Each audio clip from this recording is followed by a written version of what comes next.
Hello बच्चा party, welcome back to maths बना easy. हम पढ़ रहे हैं गणित प्रकाश एनसीईआरटी की new book chapter 2 lines and angles. So lines and angles हमारे कहाँ पे काम आते हैं? जितने भी हमारी बेसिक ज्योमेट्री है, ज्योमेट्री में हमें सबसे पहले हमें पता होना चाहिए कि what is a point, what is a line, what is a ray, what is a line segment, what are angles. तो जो प्लेन ज्योमेट्री है उसके जो बेसिक कंसेप्ट्स है वो अब हम पढ़ने वाले हैं। सो 2.1 है what is a point. So point क्या होता है? यहाँ पे एक जो डॉट्स हैं ये क्या हैं? These all are points. The tip of the compass, ये जो हमारी कंपस है उसका जो टिप होगा वो भी क्या है? वो एक पॉइंट है। Sharpened end of the pencil, pencil अगर आप यहाँ पे शार्पन्ड एंड यहाँ पे रखते हो तो उस पे जो ये डॉट बनती है that is also a point. Pointed and of the needle, needle जो है जो सुई होती है उसका जो पॉइंटेड एंड होता है, ये वाला जो एंड होता है वो भी क्या है? वो भी एक पॉइंट बनाएगा। So point determines a precise location but it has no length, उसकी कोई लेंथ नहीं होती, वो बस एक डॉट होती है। नो लेंथ, नो ब्रेड्थ और हाइट, उसकी ना कोई लेंथ होती है, ना कोई ब्रेड्थ होती है और ना कोई हाइट होती है। तो जितना पतला डॉट बनाओगे उतना हमें प्रिसाइज पॉइंट मिलेगा। सोचो मैं एक मोटी सी डॉट बना रही हूँ, ये मैंने एक मोटी सी डॉट बनाई तो मुझे उतना प्रिसाइज पॉइंट नहीं मिलेगा। अगर मैं एक बहुत छोटी सी डॉट बना रही हूँ, यहाँ पे देखो एक बहुत छोटी सी डॉट मैंने यहाँ पे बनाई है तो वो क्या हो गया? एक precise point. Is it fine? If you mark 3 points on the piece of paper, you may be required to distinguish these 3 points. तो अगर हम कोई भी पॉइंट बनाते हैं किसी भी पेपर पे तो हमें उसको नेम्स देने पड़ते हैं जो कि हम कैपिटल लेटर्स की फॉर्म में देते हैं। तो यहाँ पे देखो 3 हमने यहाँ पॉइंट्स बनाए हैं, point P, point T and point Z। तीनों को हमने नाम दिया है। तो कोई भी अगर आपको पॉइंट बनाना है तो आप क्या करोगे? एक डॉट मार्क करोगे एंड फिर उस पर एक आप उसको नाम दोगे Q।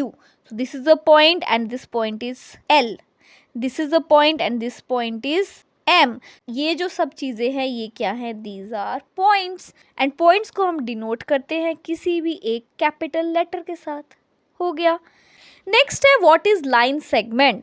अब लाइन सेगमेंट क्या होती है? कोई भी हमने एक पेपर का पीस ले लिया, यहाँ पे देखो दिस इज अ पेपर का पीस, ठीक है। अब इस पे हमने कहीं पे भी एक फोल्ड कर दिया। आप कोई भी पेपर ले लो, उसको जब आप फोल्ड करके फिर से ओपन करोगे आपको वहाँ पे एक लाइन दिखेगी। जैसे यहाँ पे एक ये लाइन दिख रही है और इस लाइन को हम बोल सकते हैं line segment. Is it fine? ये मेरा रूलर है, मैं यहाँ 0 पॉइंट से यहाँ मैं एक लाइन ड्रॉ करती हूँ 10 पॉइंट तक। जो आप ये स्केल यूज करते हो उससे आप जो लाइन ड्रॉ करते हो that is nothing but a line segment, क्योंकि इसका एक स्टार्टिंग पॉइंट होता है और एक एंड पॉइंट होता है। और ये जो 2 पॉइंट्स हैं इनको हम कैपिटल लेटर से डिनोट करते हैं। सोचो मैं लिख सकती हूँ MN, capital M capital N। Is it fine? और इसको हम वैसे कैसे डिनोट करते हैं? इसको हम ऐसे डिनोट करेंगे, तो AB एंड लाइन सेगमेंट है सो ऊपर हमारा ये मार्क आएगा। लाइन सेगमेंट मतलब इसके 2 एंड पॉइंट्स हैं। हमेशा लाइन सेगमेंट के 2 एंड पॉइंट्स होते हैं, ठीक है। अब ये वाली आप फिगर में देखो, हमारे पास यहाँ पे 2 पॉइंट्स हैं A and B। A and B तक पहुंचने के हमारे बहुत सारे रूट हैं। एक रूट ये हो गया, एक रूट ये बन गया हमारा, ये वाला क्रिस क्रॉस वाला, एक रूट ये बन गया और एक रूट ये वाला बन गया। तो हमारे पास 4 रूट्स हो गए, ठीक है। अब इन चारों में से जो सबसे छोटा रूट होगा ए से बी पे पहुंचने के लिए, सबसे छोटा रूट क्या है? ये है। सो ये हो गया हमारा line segment. So the shortest path from point A to point B as shown here is called the line segment from A to B. और इसको हम कैसे डिनोट करते हैं? अभी अभी मैंने आपको बताया, जो लाइन सेगमेंट होता है उसको जो दोनों एंड पॉइंट्स हैं कैपिटल्स में उनको लिखो और ऊपर एक आपको छोटा सा लाइन सेगमेंट लगाना होता है। सो ये हमारा डिनोट हो गया line segment AB।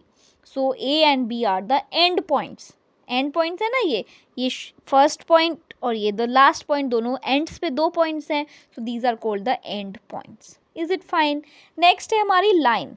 Line segment में हमारे पास 2 एंड पॉइंट्स थे बट लाइन में हमारे कोई एंड पॉइंट्स नहीं होते। लाइन दोनों साइड्स पे इनफाइनाइट तक जा सकती है, लाइन दोनों ही पॉइंट्स पे। सो ये हमारा लाइन सेगमेंट था AB। अब मैं अगर बोलूँ B से भी वो इस डायरेक्शन में इनफाइनाइट जा सकती है, A से भी वो इस डायरेक्शन में इनफाइनाइट जा सकती है। इसको हम बोलेंगे लाइन। सो लाइन के कोई एंड पॉइंट्स नहीं होते हैं. So imagine that the line segment from A to B is extended beyond A in one direction and beyond B in the other direction without any end. There is no end. So इस figure में देखो दोनों direction में वो extend हो रही है, इधर भी एक्सटेंड हो रही है और इधर भी एक्सटेंड हो रही है. So there is no end point. So this is called a line. Okay, a line through 2 points A and B is written as AB. So line segment को हम कैसे लिख रहे थे, AB दोनों को कैपिटल में लिखा और हम ऐसे डिनोट कर रहे थे because it has 2 end points. But line को हम कैसे डिनोट करेंगे, AB, and because it is infinitely going in both the direction तो हम दोनों साइड में एरो लगाएंगे. सो this is denoting the line segment and this is denoting the line. Is it fine?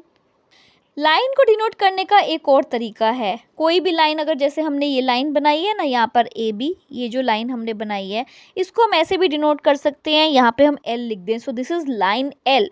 अब ये हमें स्मॉल लेटर से लिखना है. फॉर एग्जाम्पल ये मैंने लाइन ड्रॉ करी, ये दोनों हमारे पॉइंट्स हैं एम एन. तो इसको लिखने के अब 2 तरीके हो गए. एक तो मैं लिख सकती हूँ एम एन और ऊपर मैं ऐसे दोनों साइड से एक्सटेंड होता हुआ एरो बना सकती हूँ. दूसरा तरीका है मैं यहाँ पे लिखूँ दिस इज स्मॉल लेटर्स में लिखना है स्मॉल पी. सो मैं लिख सकती हूँ line P. This is also one way to denote a line. ठीक है. नेक्स्ट है हमारा व्हाट इज अ रे. तो अभी हमने क्या क्या पढ़ लिया, हमने पढ़ लिया point. So this is point P. हमने पढ़ लिया line segment. So this is line segment A B. इसको हम डिनोट करते हैं ए बी से. दोनों एंड पॉइंट्स जो हैं वो हमारे फिक्स होते हैं लाइन सेगमेंट में. फिर हमने पढ़ ली line. So this is a line and ये 2 पॉइंट्स हैं, मैं इसको सी डी बोल देती हूँ. सो सी डी और हम डिनोट करेंगे ऐसे, या फिर मैं इसको ऐसे बोल सकती हूँ this is line S small S. So इसको हम बोल सकते हैं लाइन एस. अभी तक हमने ये 3 चीज़ें पढ़ ली. नेक्स्ट है रे. अब रे में क्या है, एक पॉइंट हमारा फिक्स है और एक पॉइंट हमारा एक्सटेंड होता है इनफाइनाइटली. सो इसको हम बोल सकते हैं fix point M and this is a extending point जो इनफाइनाइटली जा रहा है दूसरी डायरेक्शन में, दैट इज़ एन. तो 1 पॉइंट फिक्स हो गया, 1 पॉइंट हमारा इनफाइनाइट जा रहा है. सो इसको हम कैसे डिनोट करेंगे, एम एन और एक पॉइंट हमारा फिक्स है और एक इनफाइनाइट जा रहा है तो ऊपर हम एरो मार्क करेंगे. तो आपको डिफरेंस पता चल रहा है. यहाँ पे दोनों पॉइंट्स फिक्स थे तो यहाँ ऊपर दोनों पॉइंट्स फिक्स हैं. यहाँ पे दोनों पॉइंट्स एक्सटेंड हो रहे थे दोनों डायरेक्शन में तो हम दोनों साइड एरो डाल रहे हैं. यहाँ पे एक पॉइंट फिक्स है और एक पॉइंट एक्सटेंड हो रहा है. सो एक पॉइंट पे हमने एरो नहीं डाला और दूसरे पॉइंट पे हमने एरो डाला है. यही चीज़ हमारी रे है. So ray is a portion of a line that starts at 1 point. उसका एक स्टार्टिंग पॉइंट होता है तो यहाँ पे ये जो है वो रे का स्टार्टिंग पॉइंट है and goes on endlessly in a direction. और एक डायरेक्शन में वो एंडलेसली जा रहा है. For example beam of a light from a light house. Light house से जो बीम निकल रही है सो यहाँ पे ये पॉइंट है और बीम किस डायरेक्शन में जा रही है, सोचो इस डायरेक्शन में जा रही है. तो ये एक स्टार्टिंग पॉइंट हो गया और इस डायरेक्शन में वो इनफाइनाइटली जा रही है. सो दैट इज़ अ रे. टॉर्च से जो लाइट निकलती है वो एक पॉइंट से निकल रही है एंड देन वो डायरेक्शन में जा रही है, इस डायरेक्शन में जा रही है, इस डायरेक्शन में जा रही है. तो ये सब क्या है, रेज हैं. सन से जो लाइट निकल रही है इस डायरेक्शन में जा रही है दैट इज़ वन रे. इस डायरेक्शन में जा रही है दैट इज़ रे. तभी तो हम बोलते हैं ना सन रेज. हम सन रेज बोलते हैं ना. क्यों बोलते हैं, क्योंकि वो एक पॉइंट से निकल रही है एंड इनफाइनाइटली दूसरी डायरेक्शंस में जा रही है. Is it fine? Now look at the diagram 2.3. So this diagram they are talking about. So there are 2 points marked on it. So A और P 2 पॉइंट्स यहाँ पे हमने मार्क कर रखे हैं. One is the starting point. जो A है वो क्या है, स्टार्टिंग पॉइंट, और P पॉइंट पे वो इनफाइनाइटली जा रही है. सो दिस इज़ अगेन अ रे. और रे को हम कैसे डिनोट करेंगे, यहाँ पे A P and 1 arrow. Is it fine? So I hope आपको बेसिक कंसेप्ट तो समझ में आ गए. What is the point, what is a line segment, what is a line and what is a ray. Next video में हम start करेंगे figure it out जो है पेज नंबर 15 पे. तब तक के लिए bye bye, take care, stay motivated and keep smiling.